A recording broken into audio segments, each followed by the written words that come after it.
Passamos agora então às perguntas na área dos passageiros. A Federação Internacional dos Trabalhadores dos Transportes e a Associação Internacional do Transporte Público assinaram um memorando de entendimento em que reconhecem a importância das autoridades públicas em assegurar um serviço público de transporte de elevada qualidade, através da participação direta, adjudicação por ajuste direto, concessão, contratos públicos, licenças e outras atribuições legais. Qual o motivo de caminharmos para a privatização na área dos transportes públicos, quando as orientações são dadas para que se faça exatamente o oposto? Nós estamos a seguir então as orientações, porque vamos fazer o oposto. Nós não vamos privatizar, vamos concessionar a operação. Eu aproveito já agora para vos dizer que, obviamente, no mundo ideal, no mundo perfeito, nós já teríamos esse processo em marcha. Eu julgo que não faltará muito tempo para que essa realidade possa acontecer. Nós tínhamos um ou dois dossiês pendentes para resolver antes do lançamento formal das concessões. Sabemos que temos de o fazer em estreita colaboração com os municípios e com as áreas metropolitanas das zonas onde as concessões serão atribuídas.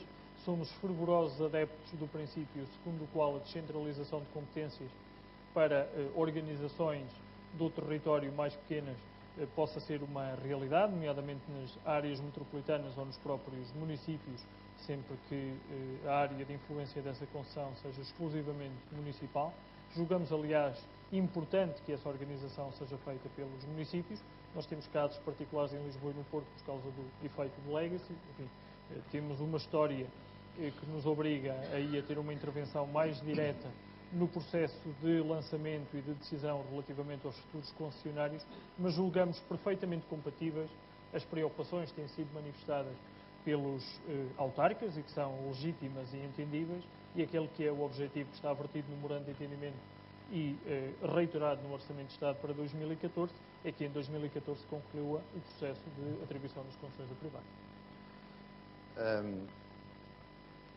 O Sr. Secretário de Estado tem sugerido por diversas vezes que as empresas públicas de transportes só serão privatizadas, eu estou a entender aqui o privatizadas como concessionadas. É um erro que é muito comum nas perguntas que recebemos. Que serão concessionadas caso não consigam o equilíbrio da sua conta de exploração. O equilíbrio artificial da conta de exploração das empresas públicas de transportes por via das indemnizações compensatórias calculadas cirurgicamente para que se possa anunciar esse suposto equilíbrio das contas, tem ou não tem como objetivo final a não privatização?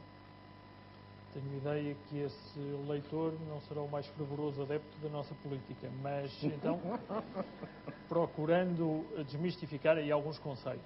O equilíbrio operacional ele não é artificial, ele é real. E, de facto, dizer que nós cirurgicamente calculamos as indemnizações compensatórias, sendo elas definidas um ano antes, é pelo menos acreditar nos dotes de adivinhação muito precisos que os membros do Governo e os Conselhos de Administração têm relativamente aos resultados das empresas no final do ano. Não, o que existiu, de facto, foi uma alteração importante que foi feita em 2011, que contou com o contributo de todos. Em primeiro lugar, dos utentes, dos clientes do transporte.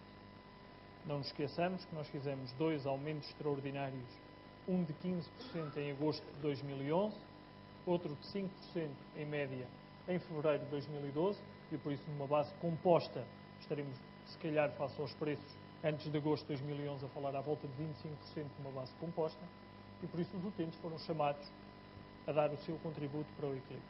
Mas não estivemos só aí. Pedimos aos utentes /clientes, pedimos às empresas que o fizessem, através dos processos de reestruturação silenciosa que têm vindo a ser feitos. Nos casos de algumas empresas já vinham de momentos anteriores, falo, por exemplo, da Carris, que encetou um processo de reestruturação muito antes da nossa entrada enquanto Governo e que, portanto, já tinha parte do trabalho feito. Falo da STCP, Metro do Porto, embora limitada pelo facto de ter um contrato de concessão e, portanto, com um conjunto de pagamentos mais ou menos fixo em função da procura, e do Metro de Lisboa, assim como a Transtex, a Flus, a ACP, a Refer, todas elas foram chamadas a dar o seu contributo. Nós fizemos, por acordo, uma redução de 20%, no final de 2013 será até um bocadinho superior a 20% do número de trabalhadores. Para quem diz que este governo é igual aos outros, julgo que este indicador é o melhor, nós não estamos a contratar ou a arrumar a nossa gente nas empresas, estamos a fazer o contrário, a estruturá-las, a saneá-las, a garantir a sustentabilidade dos empregos que de facto se justificam. Primeiro aspecto. Segundo aspecto do esforço das empresas, uma redução geral dos gastos, nomeadamente ao nível de fornecimentos e serviços externos, mas também do esforço que é pedido aos gestores, porque todas as empresas viram o número de administradores e diretores de primeira linha reduzido.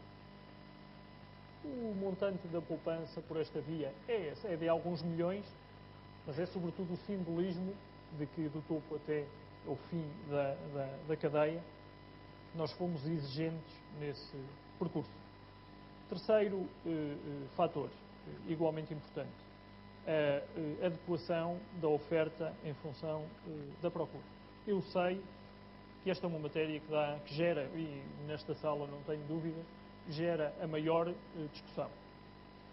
No momento em que nós já o vi escrito em vários sítios, aliás, até jornalistas de renome escrevem várias vezes sobre este tema e dizem: então, mas estes senhores aumentaram o preço e reduziram o serviço, que raio de lógica é esta para atrair o serviço público? O que eu vos digo é que governar sem dinheiro é muito mais difícil do que governar com dinheiro. Eu não sei, aliás, o que é governar com dinheiro, mas só imagino que possa ser mais fácil, porque as escolhas são de facto difíceis. Todos nós sabemos que se subsidiarmos o sistema há muito mais utilizadores. Mas de onde é que veio o dinheiro para subsidiar o sistema? Nós não queremos mais impostos. Estamos todos fartos de pagar impostos. Nós queremos dar maior competitividade e reduzir o papel do Estado. Deixar que a iniciativa privada possa tomar o papel central nas decisões de investimento e de crescimento económico para o futuro. Não podemos continuar a ter o sistema de transportes, ou não podíamos, na altura, continuar a ter o sistema de transportes com o conjunto de práticas que tinha e que, do meu ponto de vista, não tinha nenhuma... os gestores tinham uma culpa muito limitada, eu diria quase nenhuma. A responsabilidade era, sobretudo, quem definia as políticas públicas relativamente ao financiamento e à operação do transporte. E, portanto, tendo feito isto, desculpes de limão, chegámos no final de 2012 ao equilíbrio operacional das empresas. Isto é, o EBITDA, numa base recorrente, o EBITDA foi positivo em 4 milhões de euros. Falhámos em 2013 esse objetivo. Vamos falhar, porque a decisão do Tribunal Constitucional fez com que a reposição dos subsídios nos tenha voltado a colocar no prejuízo operacional. Mas, reitero, a firme vontade e em 2014 voltámos a estar no equilíbrio operacional, porque essa é a única garantia de sustentabilidade do sistema público de transporte e do transporte que será futuramente gerido por privados. Uma última nota. Nunca, em momento nenhum, ouviram qualquer membro do Governo dizer que nós lançaríamos as concessões no momento em que houvesse equilíbrio operacional. Porque esse não era o fator para o lançamento das concessões. As concessões lançar-se-iam quando, do nosso ponto de vista, a reestruturação operacional estivesse nas mãos do Estado substancialmente feita. Eu ainda no outro dia, numa entrevista ao José Gomes Ferreira, ele perguntava, bom, mas porquê é que não fizeram isto logo no primeiro ano de mandato? E eu explicava-lhe com números que se o tivéssemos feito havia uma parte da poupança que seria transferida para o parceiro privado. Eu sei que estão aqui alguns que agradeceriam que nós tivéssemos feito isso, mas a nossa função, obviamente, é defender o superior interesse do Estado. Por isso preferimos, com custo político, fazer a reestruturação do nosso lado e agora poder voltar a encarar o momento do lançamento da concessão privada. Mas, no entanto, para tentar o equilíbrio operacional, segundo este leitor das empresas públicas, o Governo aumentou as tarifas, rompeu a elasticidade do preço, quebrando o mercado, penalizando por essa via os privados que criam riqueza e, curiosamente, não fazem greves. O Estado, ao tentar resolver estes seus problemas, não tem vindo a criar mais constrangimentos e dificuldades à atividade e à sustentabilidade das empresas privadas? Julgo que não. Se nós tivermos um sistema público mais eficiente, não vejo como é que isso possa prejudicar os privados. Nós criamos regras muito claras e tivemos neste setor, eu julgo que é importante dizê-lo também hoje, tivemos neste setor um contributo importante dos operadores privados para a sustentabilidade do modelo.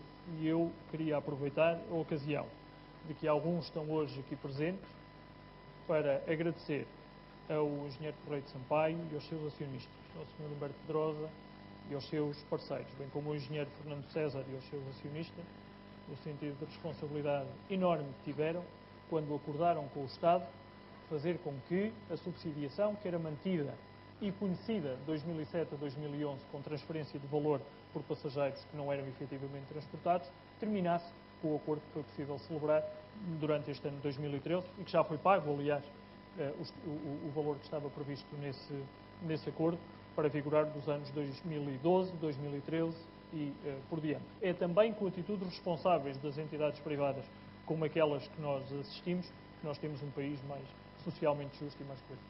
Muito bem.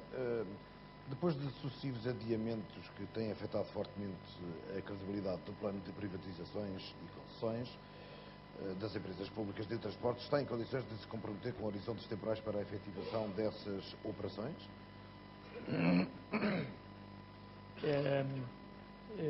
Bom, a vontade dos governos concessionar a privados já vem, se calhar, há mais de 10 anos. Se eu acredito que vai ser em 2014, acredito que sim. Mas, até para não voltar a falhar, preferi não me comprometer com nenhuma data. Julgo que estão hoje criadas as condições para que isso aconteça, porque temos as eleições autárquicas já passadas no calendário e, portanto, executivos estáveis para os próximos anos que podem ter um diálogo construtivo connosco relativamente às decisões de descentralização de competências que temos de tomar.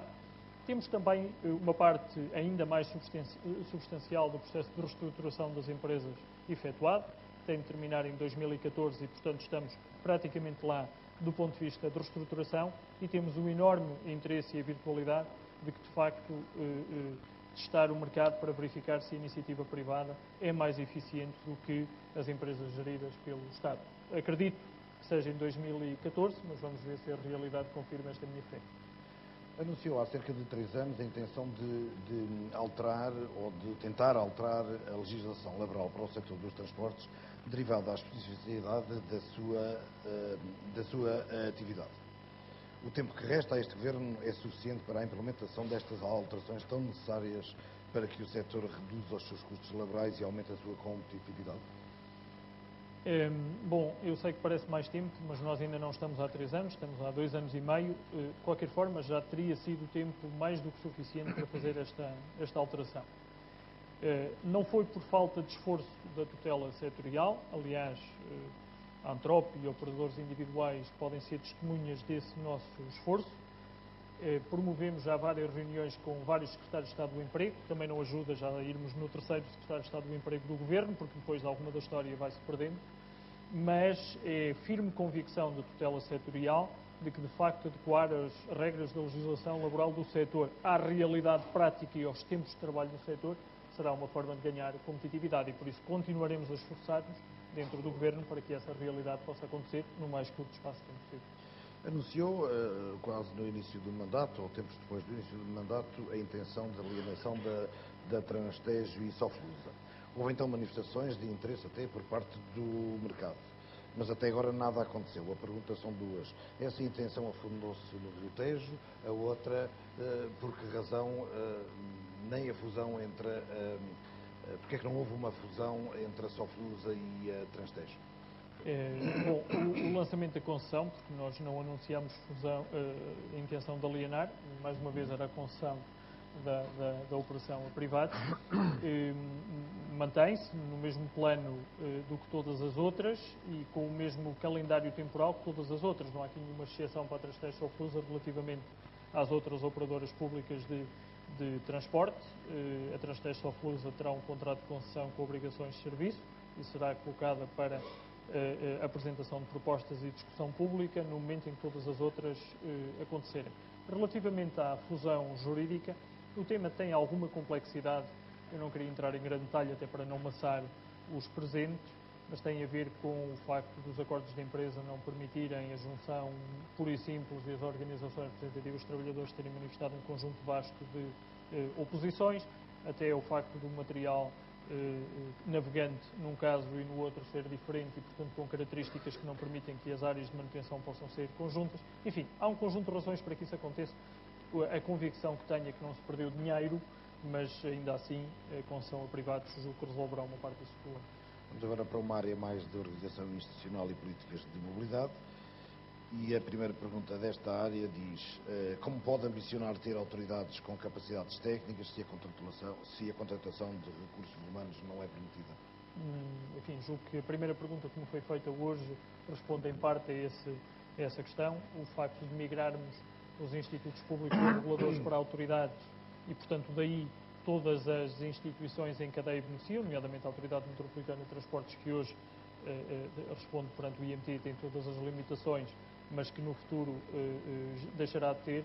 Julgo que é com essa alteração estrutural da arquitetura institucional que nós resolveremos o problema.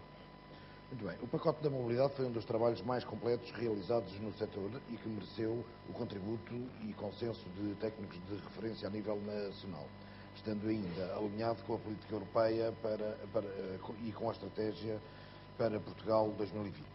Este Governo ainda não desenvolveu nenhuma ação para a sua promoção, carecendo o pacote de aprovação há mais de 2 anos. Qual a posição do Governo relativamente a este pacote da mobilidade? Nós pedimos uma atualização do mesmo, aliás, num trabalho que foi liderado pelo professor Rogério Gomes e cujas conclusões serão muito em breve tornadas públicas. Portanto, pedimos essa validação ou atualização do pacote da mobilidade.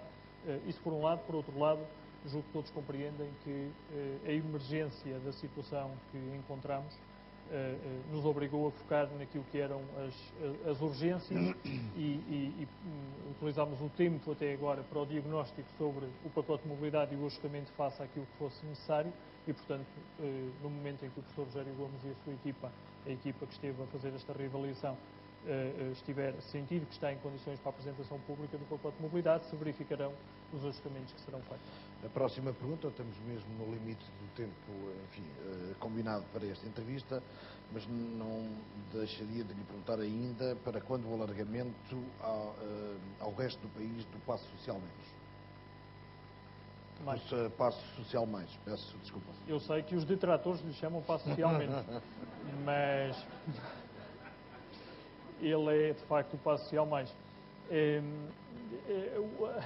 O alargamento do Passo Social Mais a todo o território será uma realidade no momento em que nós fizermos algo que eu julgo que estaremos em condições de poder lançar em consulta pública ainda este ano, que é a alteração do RTA, que permitirá que a organização do transporte público em todo o território seja uma realidade.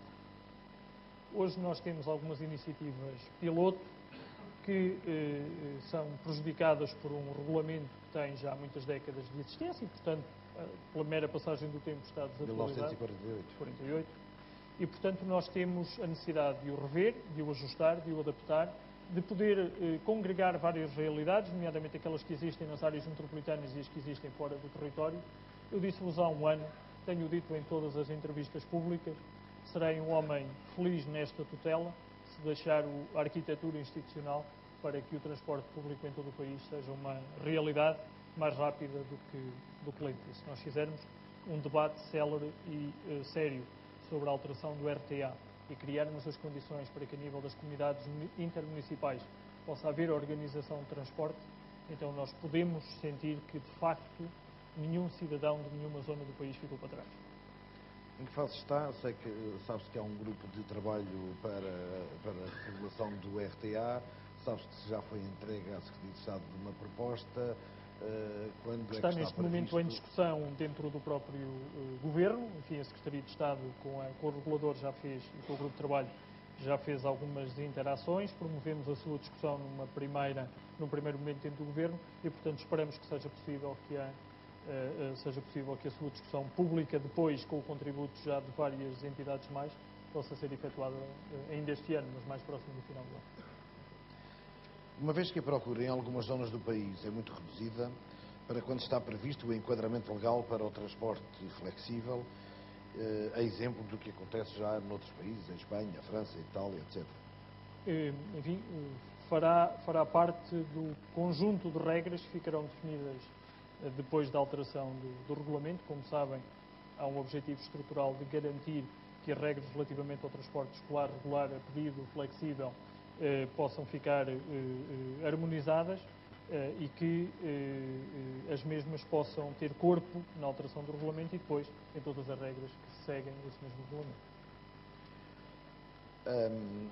Outra pergunta que tem a ver com também uma matéria hoje discutida aqui, que tem a ver com a otimização dos recursos instalados. Com a nova organização dos agrupamentos escolares e com as regras de atribuição dos espaços dos alunos com mais necessidades e residentes a mais de 3 km, no sentido de reduzir os custos dos municípios com o transporte escolar, não faria sentido obrigar o estudo otimizado das redes de transportes escolares? Enfim, obrigar é sempre uma coisa estranha. O Estado não pode obrigar coisa nenhuma aos municípios relativamente a isso. Mas o objetivo estrutural desta reforma é garantir a escala suficiente que também ao nível do transporte escolar possam ser obtidas algumas economias por aumento dessa escala.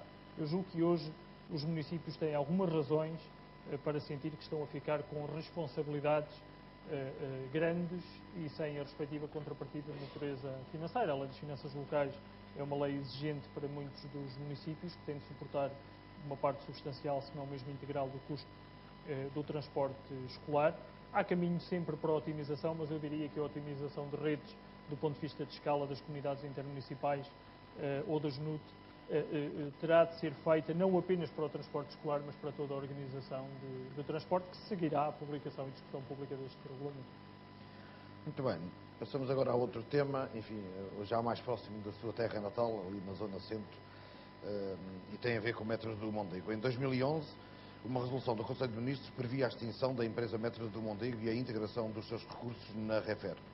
A extinção não aconteceu e os recursos continuaram a aguardar por uma decisão que tarda em vir. No momento em que tanta austeridade é pedida, como é que o Governo mantém uma empresa com uma estrutura que custa bastante dinheiro sem produzir nada, cerca de 700 mil euros por ano? Nós, de facto, podíamos ter extinto a empresa rapidamente.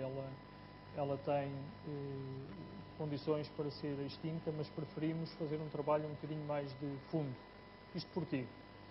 No passado recente, a Metro do Mondego serviu para fazer várias coisas que não exatamente dentro do seu objeto. Eu recordo, por exemplo, que a Metro do Mondego comprou um conjunto de terrenos ativos na Baixa de Coimbra para garantir a passagem do canal, mas não só, também para garantir outras realidades de ordenamento do território na Baixa de Coimbra, por um lado, e por outro lado foi dada a expectativa à população daquela região, nomeadamente aqueles que tinham ligação ferroviária entre a Lousã e Coimbra, passando por Miranda e por Serpins, que ia ser substituída a via férrea existente por uma outra solução também em via férrea.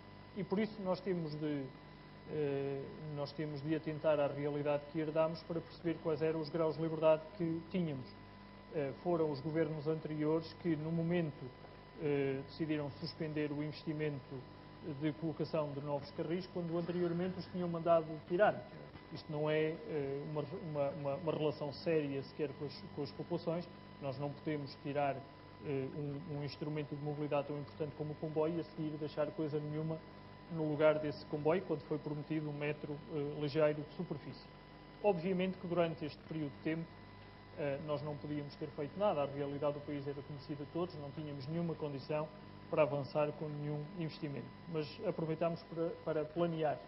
Hoje julgamos que o projeto tem uma dimensão, do ponto de vista de custo, está na dimensão ótima, mais de 150 milhões de euros, portanto 150 milhões de euros menos de investimento que aquilo que estava previsto no momento em que nós chegámos, e nós pedimos ao Grupo de Trabalho das Infraestruturas de Elevado Valor Acrescentado que validasse o investimento do metro do Mondego, como todas as outras soluções de mobilidade para passageiros que estão pedidas pelo país, para verificar da sua utilidade e do seu grau de premência em função dos critérios e do diagnóstico que foi desenvolvido dentro deste Grupo de Trabalho. No momento em que o Grupo de Trabalho colocar as suas prioridades para discussão pública, logo veremos se há ou não condições para desenvolver o projeto. Essas conclusões do grupo de trabalho vão ser agora entregues, essas conclusões até final do ano? Nós esperamos que sim, previsto, até final do ano. Como eu disse, nós não estamos demasiado dogmáticos no prazo, porque aquilo que gostávamos era que cada um dos subgrupos setoriais e, portanto, que o grupo de trabalho chegasse a um consenso. Mas eu recordo o mandato que foi dado ao grupo de trabalho para que percebam que, de facto, há aqui um esforço genuíno para fazer alguma coisa diferente. Não só foi pedido ao grupo de trabalho que identificasse, que elencasse as prioridades do ponto de vista de projetos, mas também que apontasse qual o melhor modelo de financiamento e que nos ajudasse a pensar como é que nós aprofundaríamos para as diversas infraestruturas, como é que nós aprofundaríamos o princípio do utilizador-pagador, de forma mais justa e que garantisse a coesão social e territorial. Por isso, o mandato do grupo de trabalho é bastante mais amplo do que apenas elencar projetos, porque para isso já temos mais do que muitos diagnósticos feitos. O que nos importa, de facto, é que a economia nos diga onde é que faz sentido investir. Muito bem, e vamos acabar de forma suave, falando da mobilidade suave. O Instituto da Mobilidade e Transportes concluiu em 2012 o Ciclando, plano de promoção da bicicleta e outros modos suaves. Porque não o aplicou o Governo, o plano de Ciclando, e que passos estão a ser tomados para que se efetive urgentemente a execução deste plano ou outro mais ambicioso? Pelo mesmo motivo, relativo ao plano de mobilidade, o IMT terminou esse trabalho e entregou. Nós pedimos não só ao novo Conselho Diretivo que pudesse validá-lo ou fazer algumas melhorias, como pedimos também o envolvimento da equipa liderada pelo professor Rogério Gomes e das autarquias, porque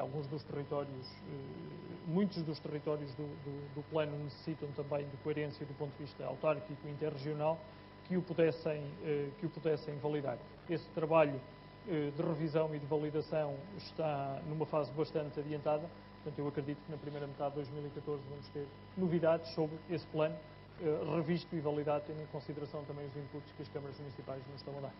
Muito bem. Sr. Secretário de Estado, agradeço-lhe a sua disponibilidade e tempo em ter estado connosco neste 8º Encontro de Transportes em Revista. Hoje é um dia importante para muitos, porque dentro de algum tempo, enfim, acontece uma coisa importante, que é um jogo de futebol que já começou, mas não, eu não sei, eu não acompanho essas realidades, acompanho outras. De maneira que queria agradecer a todos a vossa presença, mais uma vez, a todas aquelas entidades que proporcionaram e que patrocinaram este 8º Encontro de Transportes em Revista, agradecer mais uma vez e que este tenha não só agradado e que tenha sido útil para a participação, mas sobretudo para que quem tenha apostado, que tenha, enfim, tirado dividendos desse seu investimento. Até para o ano, para o 9º Encontro de Transportes em Revista, mais uma vez, o meu bem-aja. Muito obrigado.